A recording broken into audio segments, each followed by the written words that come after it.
Μια φορά και έναν καιρό ήταν ένα λιοντάρι, που αυτό το λιοντάρι ήταν ο βασιλιάς του δάσους.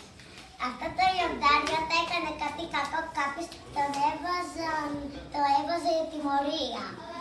Έτσι μια μέρα το λιοντάρι αρρώστησε βαριά. Οι άλλοι δεν θα πούν. Μια μέρα ήρθε το γουρούνι. Το σκούντισε και το σκούντισε, αλλά το λιοντάρι δεν ξύπνησε. Μετά ήρθε ο ταύρος.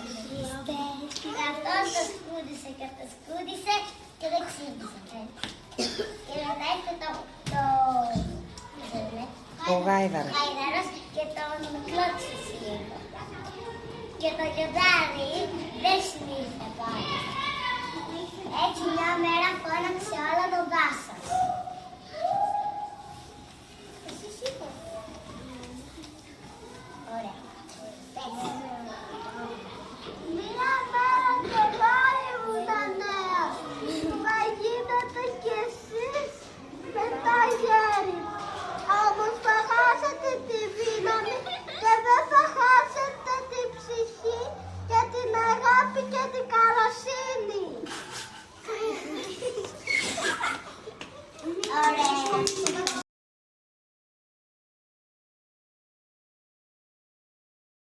Ένα ωραίο παραμυθάκι με το γέρι και λιοντάρι. Έχετε πει λιοντάρι? Όχι. Ούτε στην τηλεόραση. Εγώ το έχω το παραμύθι. Ωραία, για να δούμε λοιπόν. Το σώμα ήταν ογκώδες και με το σώμα το πόδι περνούσε, τα κατέστρεφε και όλα. Βρήκαν την ευκαιρία και πήγαν κοντά. Κατάλαβαν ότι ο Ασλάν δεν είχε καμία δύναμη. Και ο καθένας ήταν πρόθυμος να διώξει τον ισχυρό βασιλιά και ίσως και να πάρει και τη θέση του.